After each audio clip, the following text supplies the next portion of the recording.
अपने YouTube channel study with Neeraj Dikshit में। दोस्तों, मैं आपको डीएलएड के द्वितीय सेमेस्टर के प्रथम विषय का अध्ययन कराऊंगा, जिसका नाम है वर्तमान भारतीय समाज और प्राथमिक शिक्षा। दोस्तों, बहुत ही आराम से और बहुत ही प्यार से आपको बताऊंगा, जिससे कि आपकी बात समझ में आ जाए। इसका पहला टॉपिक है वैदिक कालीन शिक्षा। वैदिक कालीन शिक्षा क्या होती है दोस्तों? ये शिक्षा कहती है भारत में शिक्षा का जो स्वरूप प्रचलित था उसे वैदिक कालीन शिक्षा या गुरुकुल शिक्षा व्यवस्था कहा जाता है। जैसा कि नाम से स्पष्ट है, वेद पर आधारित शिक्षा या गुरु के घर या कुल से प्राप्त की जाने वाली शिक्षा।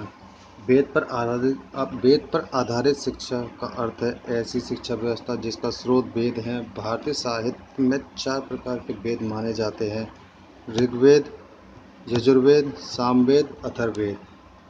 इन्हें भी जानें।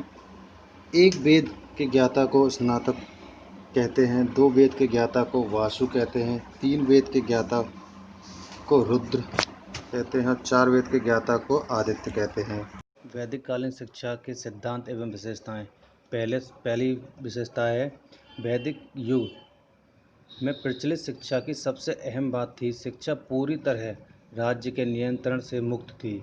यह लोगों का निजी कार्य था जिसका प्रबंधन तंत्र ब्राह्मणों के अधीन था। राजा या धनी वर्ग स्वेच्छा से इन संस्थाओं को अनुदान देते थे, परंतु ये संस्थाएं इनके द्वारा बनाए गए नियम कानूनों से स्वतंत्र थीं।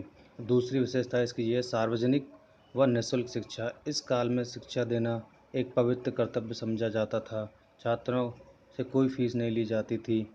शिक्षा के द्वार सभी वर्ग लिंग के लिए खुले थे। हालांकि उत्तर वैदिक काल में वर्णाश्रम व्यवस्था से शिक्षा कुछ वर्गों के लिए सुगम्य नहीं थी, फिर भी पठन पाठन ब्राह्मण वर्ग का धर्म माना जाता था। इस काल की शिक्षा को वर्तमान युग में अधिनियमित शिक्षा के अधिकार 2009 की पृष्ठभूमि कहा जाता है।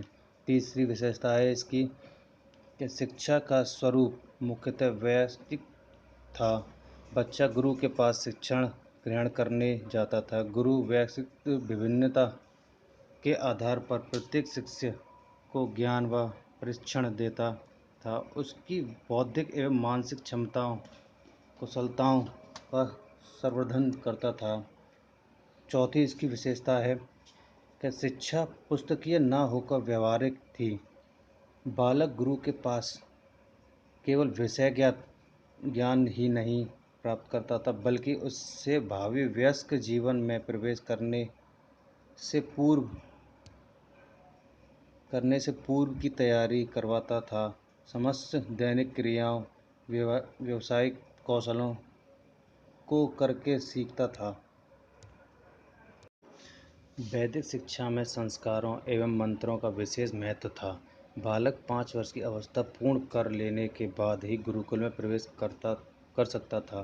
5 वर्ष की अवस्था में चूड़ाकर्म संस्कार किया जाता था, जिसे विद्यारंभ संस्कार कहते थे। इस संस्कार के बाद बच्चे की गृह शिक्षा शुरू होती थी।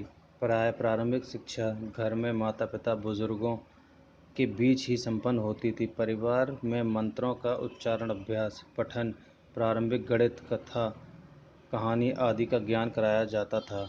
उसके बाद गुरुकुल में प्रवेश के लिए भेजा जाता था। वहाँ उसकी उपनयन संस्कार कराया जाता था। उपनयन शब्द का अर्थ है पास ले जाना, अर्थात गुरु के पास ले जाना। उपनयन संस्कार के बाद गुरु सावित्री मंत्र का उपदेश देकर शिक्षा शुरू करता था। उपनयन संस्कार को मौंजी संस्कार भी कहते थे।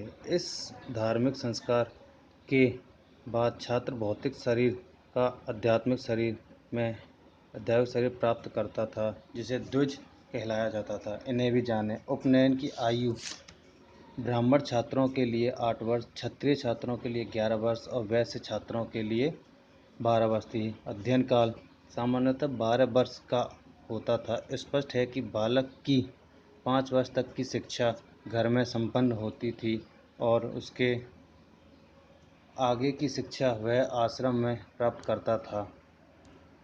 वैदिक शिक्षा पूर्णतः आध्यात्मिक एवं व्यावहारिक लक्ष्यों के प्रति समर्पित थी। इसलिए पाठ्यक्रम अत्यंत व्यापक था।